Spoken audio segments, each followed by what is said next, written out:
So now let's move on to case number 5, which is IBM Watson for oncology.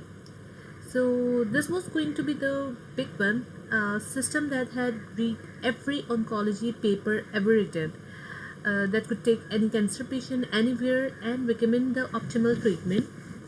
Enormous marketing, major hospital sign on, magazine covers. So the reality is, reports emerged that it had been trained heavily on hypothetical cases constructed by clinicians at a single center, not real or diverse patient data from the places it was being sold into. So the reviewers found incorrect recommendations, some were described as unsafe. So what was the fallout?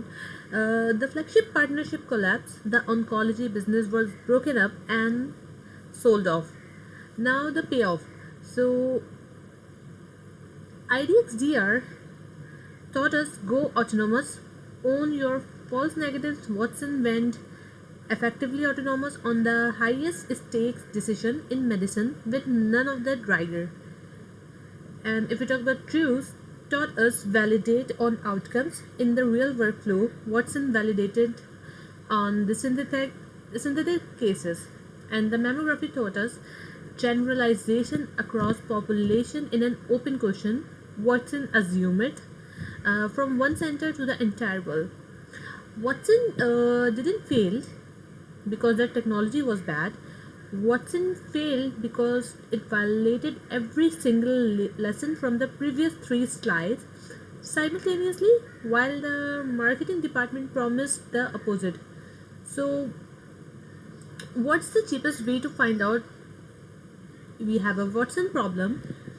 First, we need to write down honestly the population we have validated on the population you are deploying into, and check whether the two sentences match. It costs nothing, do it in your proposal. So everything so far is the rich world's problem. Now let's talk about the middle and low income countries.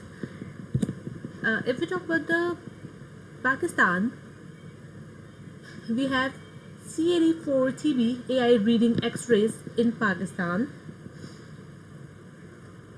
This one is happening about 20 minutes from where you are sitting. So what was the problem? Pakistan is among the highest TB burden countries in the world, and globally roughly a third of TB cases are never diagnosed at all. Not misdiagnosed, never found. Those people go on coughing and go on infecting others for months or years. So why aren't they found? To find them, we have to screen the community, and to screen with chest x-rays, we need the radiologist, 2000 of films, and there aren't remotely enough radiologists to do it. So what was the tool? The tool is a mobile x-ray van drives into a neighborhood. It takes digital chest films, and the software is called CAD4TB, reads each one and assigns a score from 0 to 100. How abnormal does this test look? In a way suggestive of TB. No radiologist, in seconds, in a van. So the WHO point, this is not speculative. In 2021, the World Health Organization formally recommended computer-aided detection in place of human readers for TB screening and triage in adults. And by 2025, the WHO had gone further and approved a set of 6 specific CAD products for this use. This is not a pilot. This is not a promising trial. This is policy deployed at a national scale, including here. Now the crucial part: what does the score actually do? Above the threshold, you are sent for an expert MTB or IF test, the molecular test that actually diagnoses the TB. Below the threshold, you go home. And an expert test costs money, roughly 8 to 10 US dollars a cartridge. The program budget is fixed. In a high income hospital, AI is asked to be smarter than a tired radiologist. Here, AI is asked to be a gatekeeper, to a test the program cannot afford to give everybody. So, completely different job. This tool is not there to improve diagnostic accuracy, it is there to ration a scarce resource and to do it better than the alternative, which are test everyone, impossible, no money, or test nobody. So, everyone below the threshold goes home untested. Some of them have TB. So, who decides where that line goes? Hold it. In about half an hour, we are going to be the one who decides. So now, everything we have looked at so far has been about finding disease, but a diagnosis that leads nowhere is just information. So now let's widen the lens.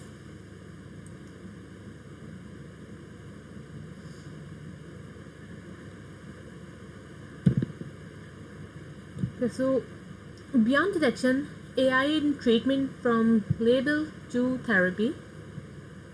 So first we have the triage prioritization, then precision dosing, then therapy selection, and then planning and delivery. If we talk about the first one, triage prioritization, we've already met this one, Wiz.ai flagging the stroke and pegging the team. I want you to see now that it's not a one-off, it's the first member of family. Then we have the precision dosing.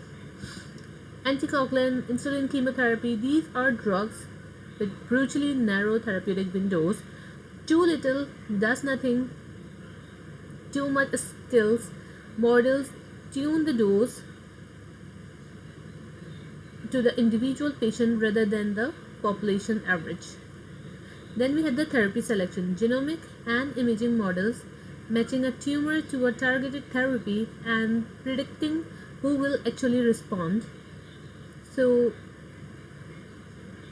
the question shift from what is this to what will work on this in this person. So, and then we have the planning and delivery. AI contouring radiotherapy targets, planning surgical approaches, highly skilled, enormously time-consuming work is standardized.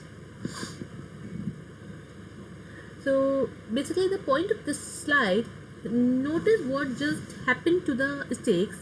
A diagnostic error sends someone home wrongly. A treatment error might put a drug or a beam or a knife into a person. The human in the loop requirement doesn't get weaker as we move rightward across the slide, it gets stronger. So would you accept a lower accuracy threshold for a triage tool than for a dosing tool? And why? So because triage is reversible, wrongly prioritized scans gets read anyway, but wrongly dosed drug doesn't get uninjected. Reversibility should drive how much autonomy you grant, and you can put that in your proposal. So the diagnosis, treatment, all of it, here's what happened when any of it meets a real low resource clinic. Then we have the case 7, 90% accurate in the lab, broken in the clinic. The most useful case in this course, it's in 3 ways. First, it's one, the lab. Google builds a deep learning model to detect diabetic retinopathy from retinal photographs. It's excellent, like over 90% accuracy on curated image sets, peer-reviewed, celebrated. Everyone agrees that will help enormously in countries short of eye specialists. Act 2, the field. They deploy it into 11 real nurse-run clinics in Thailand, and they do something admirable and unusual. They send researchers to watch what actually happens, and it falls apart. 3 failures, deliver them one at a time. First, the model had a quality gate. If an image was too poor to read, it refused to grade it. Sensible. Safe, except roughly 21% of the images The nurses captured got rejected. Why? The clinic rooms weren't dark enough. You need a darkened room for a good retinal photograph. And these were ordinary rooms with the lights on and windows. Second, the system uploaded to the cloud. The clinic's internet was slow, uploads became a bottleneck, and nurses ended up screening only a handful of patients per session in a system whose entire purpose was to screen more people faster. Third, and this is the one that should upset you, when the model returned ungradable, the protocol said refer to an ophthalmologist, which from a safety point is entirely reasonable if you can't tell sclate. But in practice, it means a healthy person in rural Thailand whose only problem was that the nurse room had bad lighting was told that they had to travel to a distant hospital, missing a day's work, paying for transport they couldn't afford for nothing.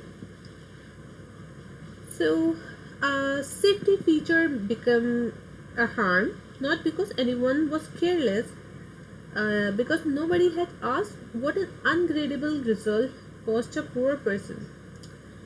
So, what is the Act 3? It is defects. To their credit, the response was to redesign around the environment rather than blame it, better capture protocols, tolerance for imperfect images, offline capability, workflow built around what a nurse day actually looks like. A later prospective study in Thailand's program showed the approach can work in real clinics. So the model never got less accurate, the world got messier. Your adversaries in a low resource deployment are not the competing algorithms in the literature. Your adversaries are lightning, bandwidth, electricity, and a nurse with 40 patients waiting outside the door. So, designed for the room, not for the dataset. So, where else is this being tried? So, where else AI is reaching in low resource settings? Quick tour TB test X-ray, which is already covered. Obstetric ultrasound AI on cheap handheld probes estimating gestational age, where there's no sonographer. Automated microscopy reading blood films for malaria.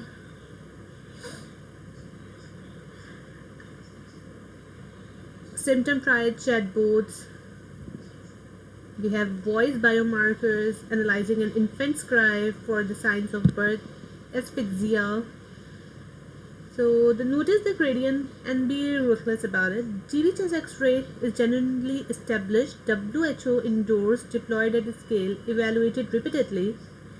Everything else on the slide is earlier, thinner, and contested.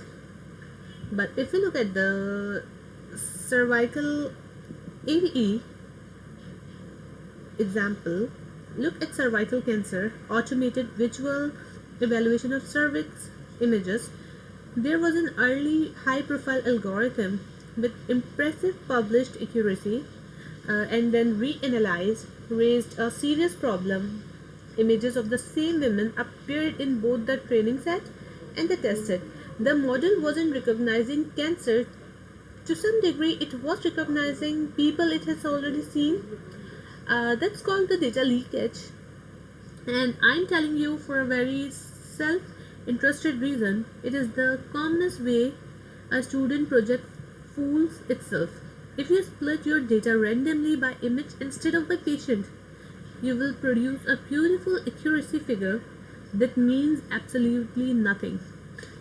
So let's pin down the difference between the two worlds concretely.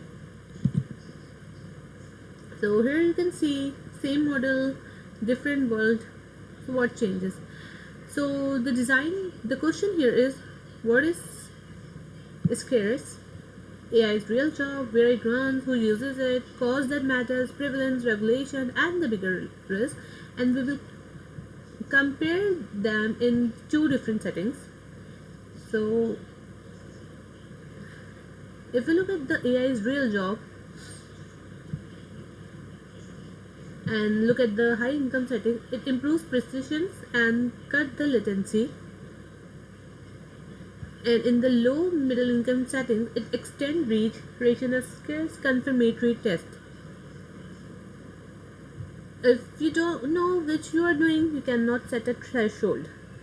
And if you look at cost that matters, so in the high income, in a rich system, basically, what's the reimbursement per study? In a TB program, what is the cost per case found? Not per test run, per case found.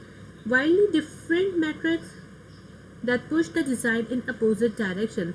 And then we have the biggest risk, which is the automation, HIC automation bias and overdiagnosis, and LMIC missed cases and where the data goes.